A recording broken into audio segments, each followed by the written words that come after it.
All right, our next one is very different from what we talk about. It's a completely different strategy, can only be done in certain places, and this one is coming from Joe in Seattle. Hey, Alan. This is Joe in Seattle, Washington.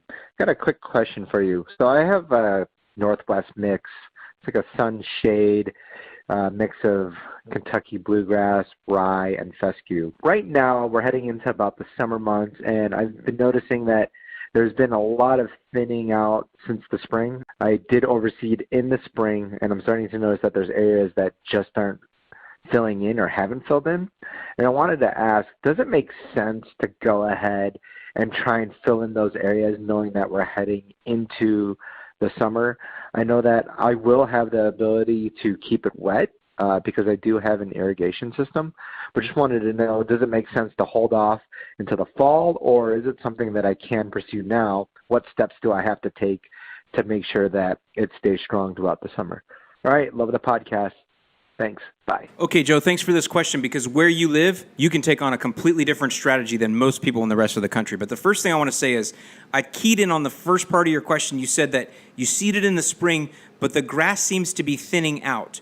So if that's the case, I would ask that you make sure that the seed that you used was not an annual mix. This happens a lot. People will buy, annual ryegrass as like an overseed, and they sell that in a lot of places. It's like a quick grow. So look at the seed that you have, and if you see the word annual on there, get rid of that and go get perennial ryegrass. And by the way, rye does really well in the Pacific Northwest. That's what a lot of Pacific Northwest blends have in them, are a lot of improved ryegrasses. So that's the first thing. Now, you did kind of correct that, though, as you went on, and you said that it seems more like as you're coming out of spring, there's areas that just didn't fill in the way that you thought. And if that's the case, fine. I just wanted you to go ahead and double check your seed. Now, with that, for 99% of you that listen to this podcast or watch my videos, I tell you, do not seed in the spring. And the reason I tell you not to seed in the spring is because even if you water a whole lot, what's going to happen is sometime within the next 30 or 45 or even 50 days, you're going to get that hot spell that we've been talking about, over 90, and it's going to be super sunny, and your grass that has grown is not going to be strong enough to resist the heat.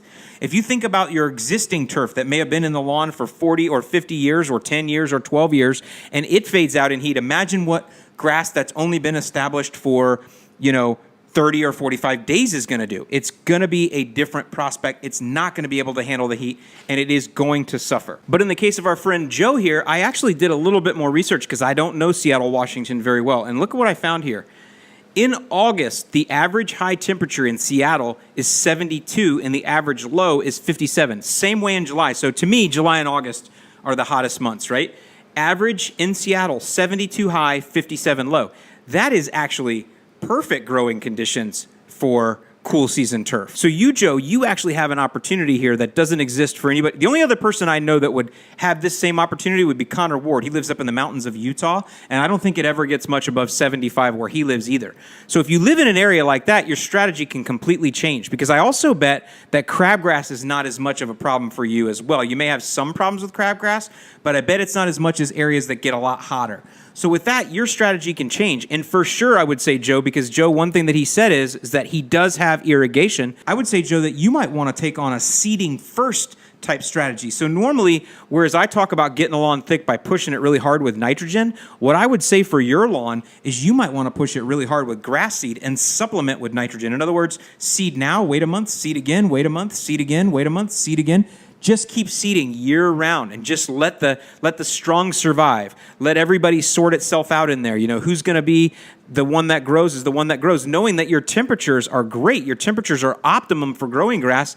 Now, obviously, water is going to be key. Seed to soil contact is going to be key. So if you can do something to improve your seed to soil contact, like maybe you run your mower after you seed, you run your mower across mulching mode and get it all settled in, that's probably a good idea. Maybe for the first couple of weeks, you're watering every day.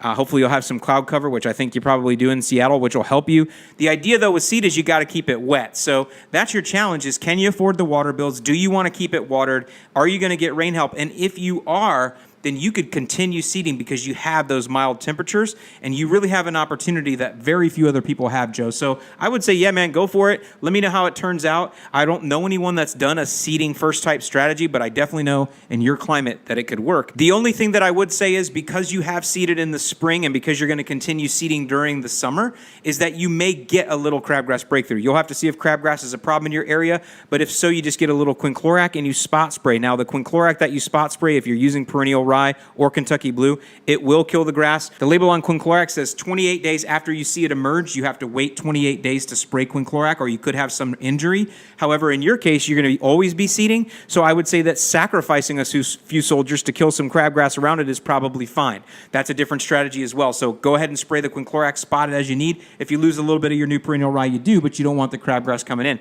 Same would go with other broadleaf weeds. I don't know what you're dealing with out there, but any weed control that you use could affect that new seed, so no blanket sprays, spot sprays are fine, or hand pulling. So again, a different strategy to go at, but you're someone that can do that, Joe, and I think that if you try that, you should definitely update us because I would love to know how it happens. A seeding first strategy, and as always, let's hope for the best.